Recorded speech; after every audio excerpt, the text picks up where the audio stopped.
Fala galera, tudo bem? Eu sou o Edson, esse é o meu parceiro Alisson e hoje estamos começando mais um episódio do Unicast Leão. Estamos aqui na ilustre presença dos alunos do Eixo de Pessoa, Gustavo e Gabriel, para falar um pouco sobre feedback e avaliação de desempenho. Quero primeiro agradecer a presença dos dois e queria saber como vocês se sentem estando aqui com a gente hoje para falar desse assunto tão importante. Olá pessoal, tudo bem? Eu me chamo João Gabriel, sou aluno do curso de Administração aqui no Centro Universitário Dr. Leão Sampaio, atualmente no terceiro semestre no Eixo de Pessoas, e daí eu me sinto muito feliz por estarmos aqui. É um imenso prazer poder falar sobre um tema tão importante no contexto atual, que é justamente o feedback e a avaliação de desempenho, e de que maneira isso pode afetar positivamente ou negativamente os desempenhos, os resultados da sua empresa. Olá, olá, eu sou o Gustavo, também docente do curso de Administração da Unileão, e eu gostaria de dizer que eu me sinto honrado em estar aqui numa mesa com o pessoal de alto nível e tenho certeza que será uma conversa bastante proveitosa. Isso mesmo. Dito isso, sabemos que esperar resultados ruins acontecerem geralmente não dão certo, né? E, eu acho que a melhor forma de solucionar esse tipo de problema é fazendo avaliações de desempenho, como feedbacks também. Vocês podem explicar um pouco como o que é a avaliação de desempenho, o que é o feedback, como funciona? Bom, a avaliação de desempenho ela se dá no ato de fornecer informações do gestor, o gestor fornecer essas informações para o colaborador acerca do seu próprio desempenho. Então, como é que o meu colaborador está agindo dentro da empresa? Como está sendo os seus resultados? Será que ele está cumprindo aquilo que ele necessita fazer? Ele está entregando aquilo que é solicitado a ele? Então, a avaliação de desempenho é justamente essa troca de informações, é o fornecimento das informações do gestor para o colaborador. Sim, interessante, porque existem também, muitas empresas costumam trabalhar somente com essa parte do feedback positivo.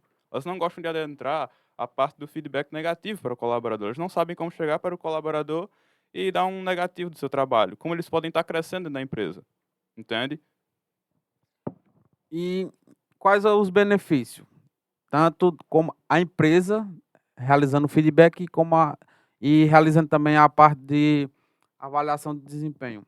Então, como a gente sabe, a gente está num contexto de revolução de quarta fase, de revolução industrial, com a quinta batendo na nossa porta, e eu creio que como as empresas estão exigindo cada vez mais dos seus colaboradores, a gente está num mundo onde as coisas acontecem muito rápido, então nós precisamos reter esses novos talentos dentro da empresa. E para reter, destrinchar o máximo das competências deles, né, o chá, é interessante que eles tenham essa avaliação de como eles estão se saindo dentro daquela empresa, buscando sempre o crescimento organizacional.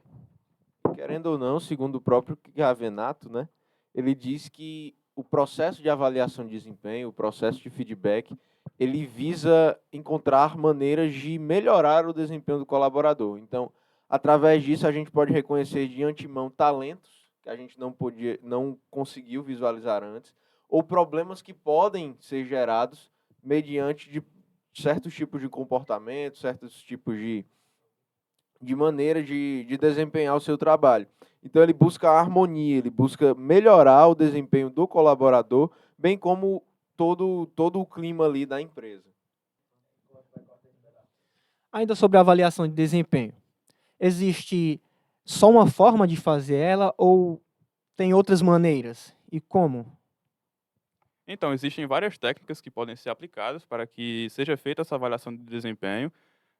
Uma delas mais famosas é a 360, existe também a por competência, que é quando o gestor chega e avalia a competência que o seu colaborador deve melhorar, e tem também a avaliação por resultado, que ela é bastante conhecida também, que é quando o gestor chega para os seus colaboradores e compara o que eles têm feito de bom com as metas que foram feitas no início do ano. Explica um pouco aí relacionada à avaliação 90, 180, 360, como é que funciona?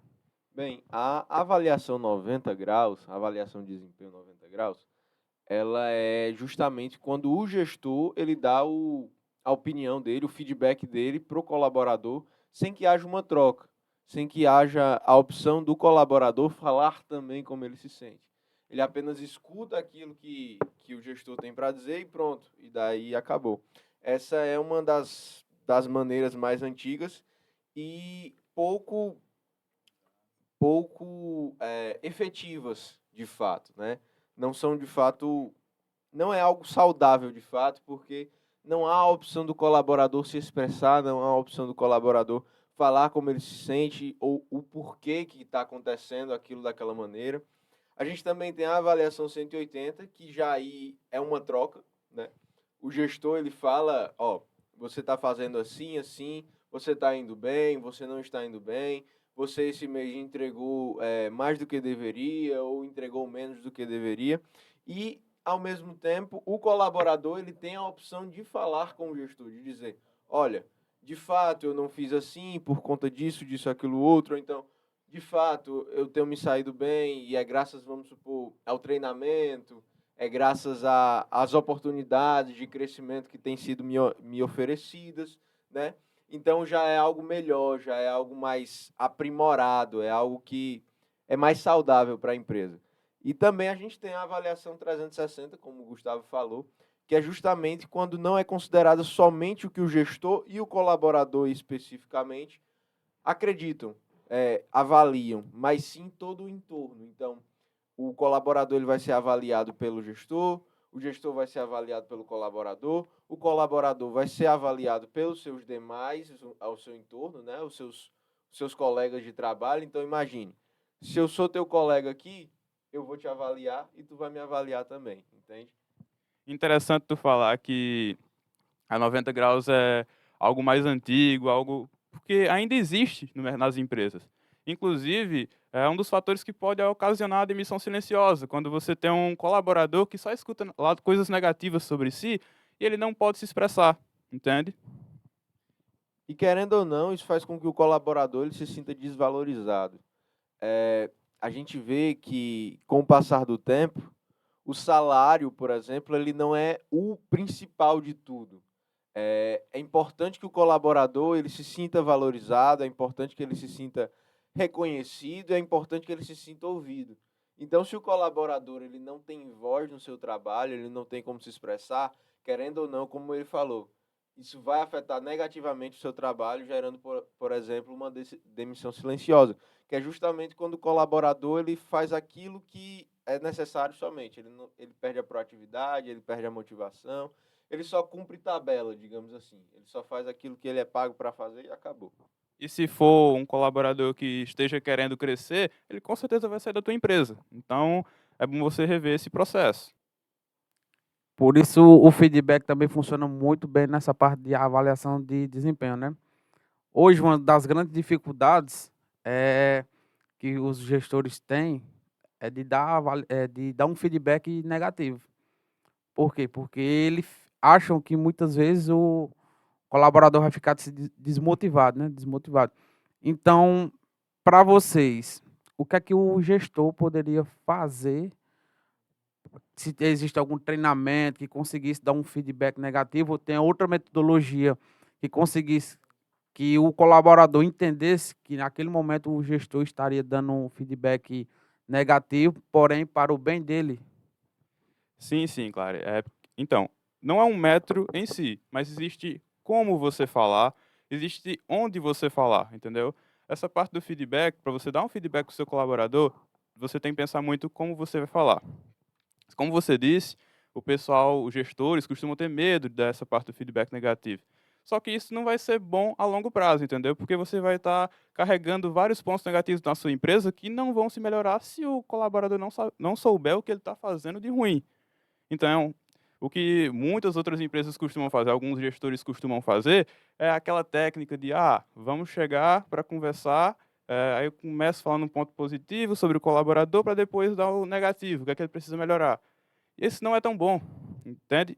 Já foi feito até alguns estudos na Universidade de Chicago, falando justamente sobre isso. Você chega para o colaborador, fala um ponto positivo, quando você fala o mas, ele já desconstrói tudo aquilo que você falou anteriormente, entende? Ele já vai entender aquele ponto negativo como ele está falando aquilo só de forma fútil, só supérfluo, entende? Você falou um pouco aí sobre demissão silenciosa. E aí entra um pouco do feedback, né? E aí você conseguiria explicar melhor como é que funciona essa demissão silenciosa? Então, vai acontecer da seguinte forma. Você tem um talento dentro da sua empresa. Se aquele talento ele precisa ser treinado, entende? Ele precisa ter o conjunto do tripé das competências. Tanto o conhecimento, que é saber o que fazer, a habilidade, saber como fazer, e a atitude, que é o querer fazer, entende? E para você moldar aquele colaborador de acordo com a cultura organizacional da sua empresa, você precisa desses feedbacks. Se você dá só feedback negativo para o seu colaborador, ele não vai estar buscando crescer dentro da empresa. E se você só der positivos, ele vai entender aquilo como se ele estivesse fazendo tudo perfeito. Entende? Ele não vai buscar se aprimorar. Eu acho que assim, é importante que haja um equilíbrio e é importante que haja, como ele falou, o saber fazer, o saber falar no que se refere ao feedback e à avaliação de desempenho. Ou seja, eu como gestor, tu, por exemplo, não está fazendo algo da maneira que deveria fazer. E daí eu simplesmente chego e te falo, olha, tá tudo errado. Isso ficou horrível, está péssimo. Imagina Diferente, como né? você se sentiria. Péssimo. Exatamente. Agora imagina se eu chego e te digo, ei, vem cá, vamos conversar um pouquinho. Olha, eu notei que isso aqui não saiu tão bom quanto deveria. Eu sei que você tem capacidade de fazer mais e eu queria entender o porquê que isso está acontecendo. E daí eu busco entender, eu busco te entender, te ouvir, te valorizar, entender que um erro não é um fracasso, ou seja, você errou, mas você pode reverter isso, você pode fazer melhor, você pode acertar. Então, como o Gustavo falou, é a maneira ao qual você faz isso. Porque o feedback, tanto positivo quanto negativo, ele é importante. Poxa, imagina, se você está fazendo um trabalho que não deveria, eu vou simplesmente permitir que você continue fazendo? Ou eu vou chegar e vou te falar? Aí é justamente a maneira pelo qual eu vou falar com o meu colaborador. Então você tem que estudar isso, você tem que analisar da melhor maneira possível, de maneira que o colaborador ele sinta-se, ele tem um negócio chamado segurança psicológica dentro do trabalho. Ele não tenha medo de você, ele te veja assim como um gestor, mas em alguém que ele pode confiar para melhorar o seu próprio desempenho. Exatamente. O principal dessa fala dele é a parte da sinceridade. Você chega, tá acontecendo isso, isso e isso, vamos procurar uma forma de melhorar, que eu sei que você consegue melhorar. Não você chegar falando, você está fazendo um trabalho bem feito. Porque a certa parte você não está, entende? Existem coisas que devem melhorar. E eu vejo muitas das vezes o erro do gestor, não a comunicação, né?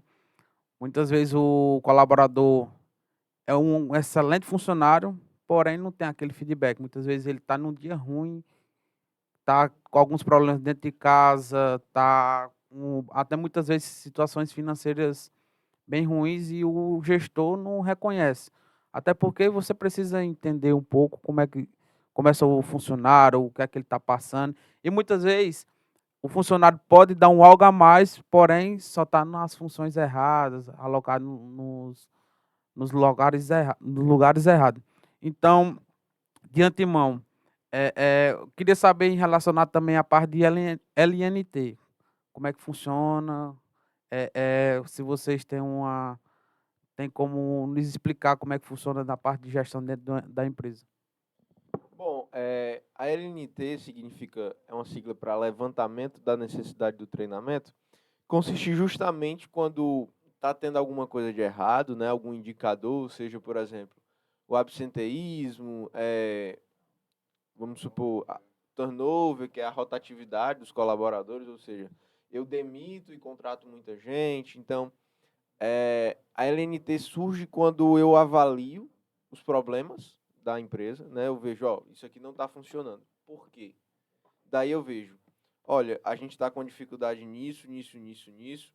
Colaborador tal não está fazendo isso, colaborador tal precisa desenvolver determinada coisa. E daí, depois que eu faço um levantamento, eu faço um estudo sobre a minha empresa, o que é que está acontecendo com ela. Daí eu vejo uma maneira de treinar os pontos que precisam ser treinados. Eu faço esse levantamento e treino. E daí eu dou uma possibilidade ao meu colaborador de fazer melhor. como a gente estava falando antes, eu tenho como fornecer ao meu colaborador um espaço para que ele, tudo bem, ele errou no passado, mas ele pode fazer melhor, ele pode compensar e eu acredito nele. Quando eu treino meu colaborador, eu estou mostrando para o meu colaborador, olha, eu acredito em você, eu valorizo você. E por isso eu estou insistindo em você, estou lhe dando uma oportunidade para fazer melhor. E muito bem, quando acontece isso, o funcionário ele se sente valorizado e se sente motivado a fazer melhor. Ele se sente motivado a corrigir aquilo que ele errou e então a empresa ela começa a crescer mais ainda. Porque quando o colaborador cresce, a empresa cresce junto. Olha, é muito dificultoso para a empresa se ela não entender que ela é formada por pessoas. O foco da empresa são pessoas. O foco não é o resultado, porque são através das pessoas que se conseguem os resultados. Então, se eu focar somente nos resultados e esquecer a parte das pessoas, eu posso até ter resultados de início, mas em um momento ou outro eu vou começar a parar de ter os resultados. Então, eu preciso focar nas pessoas, eu preciso capacitar elas, eu preciso dar oportunidade de elas desenvolverem as suas capacidades, para que então os resultados sejam atingidos. É interessante essa fala dele, porque me lembra justamente daquele livro do Talento Toyota. Porque a Toyota é referência quando se trata de treinamento de seus colaboradores. Eles buscam estar sempre se reciclando, tornando aquele pilar da empregabilidade que fala sobre aprendizagem contínua. Os colaboradores da Toyota, eles vão estar sempre passando por treinamento, crescendo naquele no organograma organizacional, entende? Sim, como o Gabriel falou, o resultado ele vem com o tempo, ele é consequência. Então, quando você realmente investe no seu funcionário, sabe quais os pontos positivos, quais os pontos negativos, sabe lidar com suas soft skills, suas hard skills do funcionário, então automaticamente a empresa ela vai abranger e ter melhores resultados dentro dela. Então, eu tenho outra pergunta, outra curiosidade. Vocês, como os futuros gestores, futuros administradores, como vocês avaliam hoje o mercado e as empresas relacionadas a todo esse assunto que hoje nós abordamos? Então, as empresas, como eu disse, elas estão exigindo cada vez mais dos colaboradores. Então, para que elas tenham esse resultado, é necessário que haja essa avaliação do desempenho do funcionário. Inclusive, eu trouxe um livro aqui que eu gostaria de mostrar a vocês, que é a Arte de Dar Feedback, né, que é da Harvard Business, que ele é basicamente um guia. Ele mostra como o gestor ele deve estar chegando para o seu colaborador e fazer essa avaliação de forma eficiente, buscando entender a individualidade de cada colaborador, buscando entender o momento de chegar para aquele colaborador e dar o seu feedback. Bom, relacionando um pouco o que o Alisson falou, entra um ponto também bastante interessante, que é justamente a questão do plano de carreira. Muitas empresas não têm um plano de carreira bem definido. Então, o funcionário ele entra lá naquele cargo e ele não tem, muitas vezes, uma chance de crescer dentro da empresa. E daí isso é uma frustração para ele. Então, entra também no que ele falou sobre a Toyota, porque eles estão sempre avaliando o desempenho do colaborador, dando feedback, e quando aquele colaborador ele mostra um resultado além daquilo que ele está fazendo no seu setor, ou seja, no seu cargo em si, ou seja, que ele tem capacidade para exercer um outro cargo hierarquicamente superior, organizacionalmente superior, ele tem essa oportunidade de crescer dentro da empresa. Então, é necessário também para que o funcionário se sinta valorizado, se sinta motivado, se sinta persuadido a continuar dentro da empresa, é justamente ter um plano de carreira bem definido, em que o funcionário ele tem uma oportunidade. Eu acho que depois daquela crítica é que ele não vai querer se dedicar. Porque, assim, geralmente as pessoas se motivam a escutar uma crítica, mas já outras não tanto, porque nem todas as pessoas são iguais. Daí, é justamente o que o Gustavo falou. Por quê? Porque quando o colaborador ele escuta um feedback negativo, mas que é construtivo e que permite a ele a oportunidade de corrigir, de fazer melhor, ele se sente de fato valorizado, se sente de fato motivado a fazer melhor. E daí entra justamente, voltando ao que o Alisson falou, que é justamente a questão de o próprio gestor ser treinado para dar o feedback. Porque isso é interessante, você voltar o seu olhar para isso, por conta que, tudo bem, é responsabilidade do gestor fazer uma avaliação de desempenho, é responsabilidade do gestor dar um feedback para o colaborador, mas será que é bem claro, dentro da empresa, a maneira ao qual isso deve ser feito? É definido previamente de que maneira isso deve ser feito? Há uma espécie de protocolo sobre isso? É estruturado? Então, isso é importante. É importante a gente voltar os olhos também para o próprio gestor, da maneira que ele deve fazer aquilo. É óbvio, quando eu falo em protocolo, não é aquela coisa engessada para que o colaborador ele não se sinta, eu estou sendo só mais um número aqui. Ele está falando comigo da mesma forma que ele fala com os outros 800 colaboradores, né? Não. Eu tenho um protocolo, eu tenho uma ideia bem definida de como eu devo fazer aquilo, mas sempre humanizando. Porque, como eu te falei, o foco da empresa são pessoas. Os resultados são através de pessoas. O meu cliente final é uma pessoa, então tudo se resume a pessoas. Então, se eu tiro a humanização do processo, eu acabo me perdendo dentro de tudo isso. E até porque o funcionário ele começa a desempenhar um melhor trabalho a partir de um feedback realmente negativo, um pouco. Mas, porém, um feedback que vai levar além. Como assim levar além? Fazer com que ele saiba qual caminho ele precisa seguir. Muitas vezes você dá um gestor dá um feedback que não tem nada a ver com a realidade do funcionário. Não indica para o caminho. Ele vai ter dois caminhos. O caminho que ele vai fazer o correto e o caminho que ele vai fazer, que ele está fazendo o errado, né? E aí, muitas vezes, o gestor só dá assim, você está fazendo errado. Mas por que ele está fazendo errado? Qual motivo ele está fazendo errado? Então, você, gestor, você tem que se autoavaliar para saber se realmente o feedback que você está dando está sendo realmente construtivo, para que o colaborador, o funcionário, ele vá trilhar o caminho correto. Até porque, o que é que muitas vezes acontece? O gestor, é muito difícil o gestor ele saber realmente dar o feedback negativo. É muito fácil eu dizer, eita, Edson, você está fazendo um bom trabalho, eita, Gabriel, você está fazendo um bom trabalho, mas até isso é difícil também. Mas por que eu estou fazendo um bom trabalho? Eu estou fazendo só o que é para me fazer, minha função. Então, diga, ó, Gabriel, Gustavo, vocês estão fazendo um excelente trabalho, vocês estão na linha certa, isso aqui vai lhe trazer vários resultados aqui para dentro da empresa, então está sendo fundamental. Não você só dizer, não, isso aí está excelente. Pronto, excelente, o cara É vai... embasar, né, a tua consideração, o que tu está falando para o teu colaborador. É você dar o motivo pelo qual você está falando aquilo. Então, como tu está falando aí, não tem como eu te dizer, ó, isso aqui está ruim, sendo que eu não explico o porquê que está ruim.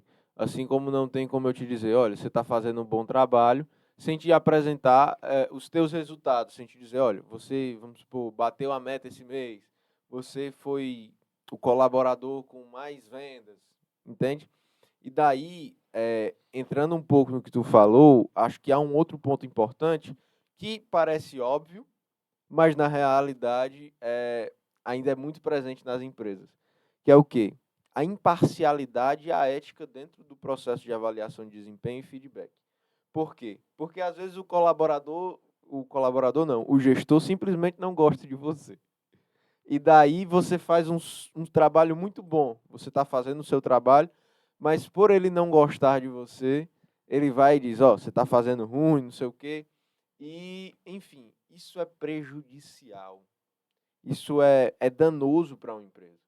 Porque imagina, se acontece com um, pode acontecer com o outro, e daí eu estou perdendo talentos, eu estou perdendo pessoas que podem se desenvolver, crescer dentro da empresa e se tornarem cada vez mais essenciais para o crescimento e desenvolvimento da empresa. Então é importante que o gestor ele seja treinado para isso, que ele tenha a consciência de que aquilo que ele está fazendo é algo de grande responsabilidade. Ele tem que ter responsabilidade nesse processo. Porque se ele não tiver, vai com certeza atrapalhar no desempenho da empresa, no desempenho daquele colaborador e no desempenho dos demais colaboradores. Porque, afinal, o colaborador ele comenta com o outro. O colaborador ele conversa. Então, se tu me avalia mal e eu sei que não é justo, eu vou comentar com o Edson, eu vou comentar com o Gustavo, eu vou comentar com quem está ao meu redor, e isso vai prejudicar o clima organizacional. E além disso, isso aí também pode ser as principais variáveis que podem levar ao absenteísmo e ao turnover, que a gente falou no início. É interessante essa fala também, porque a gente lembra daquele livro de Clifton, né? Que ele destaca as 34 principais soft skills que a gente deve manter dentro da empresa. Então imagina aí, se tu tá perdendo esses talentos, como que a empresa vai para frente, entende? Então, e justamente no que o Gustavo estava falando, acerca das hard e soft skills, um ponto que me chamou a atenção é justamente a questão da retenção de talentos. Por quê?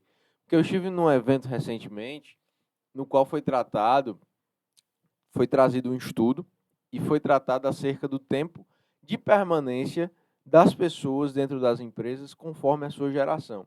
Daí a gente viu que numa geração mais antiga o tempo de permanência era cerca de 2 anos, até mais.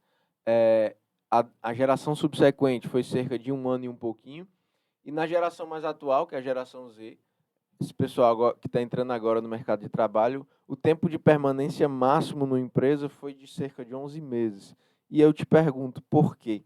Porque essas pessoas, elas estão cada vez mais focadas em, poxa, eu quero uma oportunidade melhor. Então, se a tua empresa não fornece uma chance do teu colaborador crescer, se a tua empresa ela não fornece um espaço para que ele se desenvolva, eu te garanto, esse colaborador, principalmente os que estão entrando no mercado de trabalho agora, eles vão sair da tua empresa e vão encontrar, de fato, alguma outra empresa que valorize o trabalho dele, que valorize, que oportunize que ele cresça.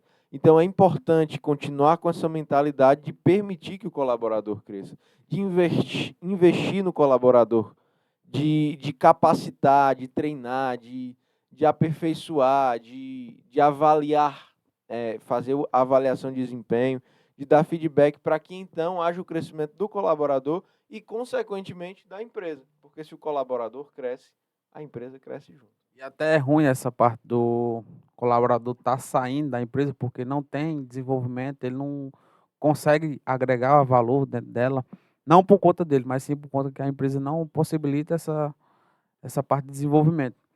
Por quê? Porque a empresa começa a perder retenção de talentos realmente, o conhecimento vai embora, aquele colaborador muitas vezes tem várias ideias, várias coisas que ele conseguia agregar dentro da empresa, ele não conseguiu expor, a empresa precisa contratar novamente outras pessoas, e aí tem o tempo de treinamento, investimento, e aí muitas vezes ela não vê, né, esse tempo todo que está se perdendo dentro dela. E aí, sem contar que ela fica cada vez mais só perdendo dinheiro, conhecimento, fica aquela rotatividade, não fica algo que seja padrão. Muitas vezes não é nem o padrão, mas algo que consiga melhorar, pensamentos novos, fica sempre na rotatividade.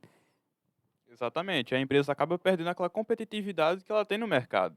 Ela deixa de se reciclar, de fazer o treinamento desse pessoal, de desenvolvê-los, e para fazer essa rotatividade eles vão ter só o custo de contratação, demissão, e vai acabar que a empresa não se torna competitiva, ela não vai ser mais vista como, ah, Referências. como referência. O pessoal, os colaboradores que estão entrando na geração atual, como ele disse, a geração Z, eles não vão estar vendo aquela empresa como uma oportunidade, porque a empresa não tem, ela não vai ter um plano de carreira bem definido, entende?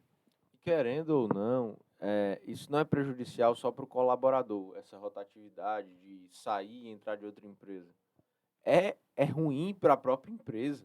Não só no contexto interno de tipo, isso vai prejudicar o meu clima organizacional, isso vai prejudicar a confiança dos meus demais colaboradores em mim como gestor, em mim como empresário, mas também vai prejudicar o próprio nome da empresa.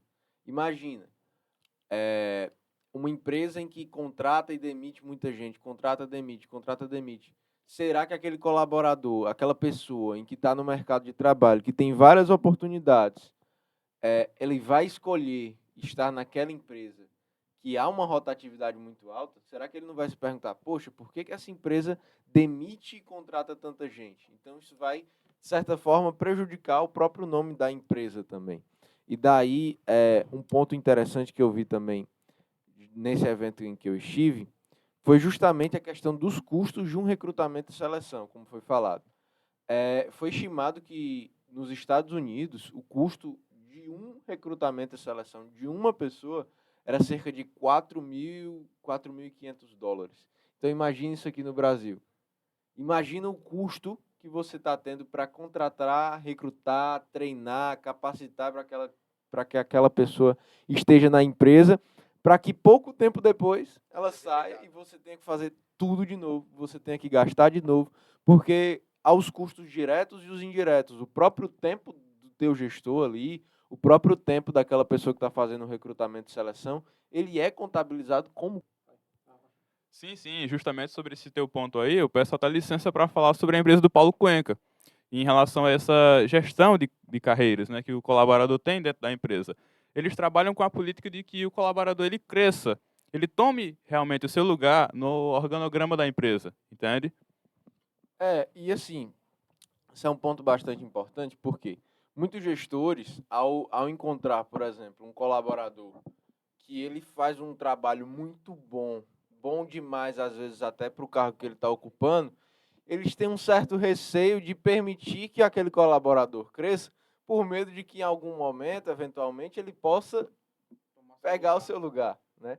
Então, é importante que o líder, né, que é diferente do chefe, porque o chefe é aquele que quer mandar, é o chefe que, é assim, aquilo outro, não se importa tanto assim com a pessoa e sim com o resultado. O líder não. O líder ele se preocupa com a pessoa, o líder se preocupa com o desempenho do colaborador de fato, né? Se preocupa com a pessoa em si. E o líder, que é líder de verdade, ele treina para que aquela pessoa seja melhor do que ele. Independentemente ou não, se ela vai ocupar ou não o seu cargo, aquele líder que está comprometido de fato com o crescimento da empresa, com o bom funcionamento da empresa, com o colaborador, né? Ele vai treinar, ele vai capacitar, ele vai oportunizar, ele vai encontrar meios para que aquele colaborador se desenvolva e possa dar o seu melhor. Então, ele vai sempre tentar extrair o melhor do colaborador. E isso é importante, porque o colaborador ele vai se sentir valorizado, vai se sentir motivado, vai se sentir feliz de estar... E pegando um gancho do que o Gabriel falou, muitas vezes é um pensamento pobre de não querer ensinar o colaborador. Até porque como é que eu cresço? Como é que eu consigo subir de cargo, aumentar de nível, se eu não tenho uma pessoa que consiga me substituir? Então, eu preciso, para mim poder subir de cargo, até ter meu próprio negócio, outra coisa assim, eu preciso treinar, deixar que aquela pessoa seja capacitada. Então, não é preciso eu, como gestor, estar presente dentro de uma empresa, dentro da fábrica, ou para que ela consiga gerar resultado, mas é preciso que eu só consiga gerir ela. O pessoal que esteja lá dentro, eles consigam dar um resultado sem que eu precise estar lá dentro. Eles sejam autogeridos, automotivados. Então, é preciso que realmente perca essa mentalidade. Não, vou querer ensinar porque ele vai tomar meu lugar. Então, a pessoa que realmente ele se garante, ele consegue treinar, desenvolver e saber que aquilo que ele está fazendo é correto, então automaticamente sua equipe ela vai ser autogerida, automotivada e, consequentemente, a empresa vai gerar grandes resultados. E isso é justamente uma visão estratégica. É uma visão de eu não focar somente no presente, eu não ter uma mente limitada de, eu estou aqui no cargo de gestão e tem um cara que é muito bom. E daí eu preciso me preocupar em manter o meu cargo. E só. Isso é uma mente limitada. Qual a mente de um gestor que ele pensa no futuro, que ele pensa no estratégico? Ele diz, olha, eu vou me capacitar, eu vou fazer o meu melhor e vou permitir que aqueles que estão subordinados ou que estão sob minha responsabilidade, falando melhor, aqueles que estão sob minha responsabilidade se desempenhem o melhor possível, para que eventualmente eles possam, por exemplo, estar no cargo que eu estou e no futuro eu estar num cargo também ainda melhor, porque a ideia é essa, é todo mundo crescer. A ideia não é de competir no âmbito de tipo, olha, eu tenho que tomar o teu lugar, eu tenho que fazer melhor do que você. Não, eu tenho que fazer melhor do que eu fiz ontem e tenho que permitir, tenho que capacitar aquelas pessoas para que elas possam ser melhores do que elas mesmas. A ideia é essa. Não há nobreza, não há honra em ser melhor do que o outro, mas sim em ser melhor do que você mesmo. É você ser melhor do que o que você foi ontem. Entende? É isso mesmo, você está muito correto. E de antemão, eu gostaria de agradecer a ilustre presença de vocês, por participar desse dia maravilhoso conosco. E espero que a gente tenha mais conversas sobre essas aqui no Unicast. Gostaria de pedir também para o pessoal que está nos vendo agora que curta, compartilha, segue nosso perfil, Unicast Leão, e deixa comentários, sugestões, que vai nos ajudar demais. Bom, pessoal, eu quero agradecer, né, pela oportunidade de estar aqui. Foi de fato uma conversa bastante proveitosa. Como foi dito, uma turma de alto nível, de fato, né? Foi algo muito bom, uma experiência maravilhosa para mim, acredito que para vocês também. Quero agradecer a oportunidade e, precisando, estamos aqui para sempre que for viável conversarmos sobre, porque é sempre importante, queremos crescer juntos e o debate, né, a conversa é sempre enriquecedor, sempre nos traz novos conhecimentos, novos ares, novos horizontes. Então, queremos agradecer pela oportunidade, quero agradecer pela oportunidade e é isso. Bom, como ele disse, né, foi uma conversa bastante proveitosa. Eu também gostaria de agradecer o convite e sempre que tiver oportunidade para conversar novamente, estamos aqui.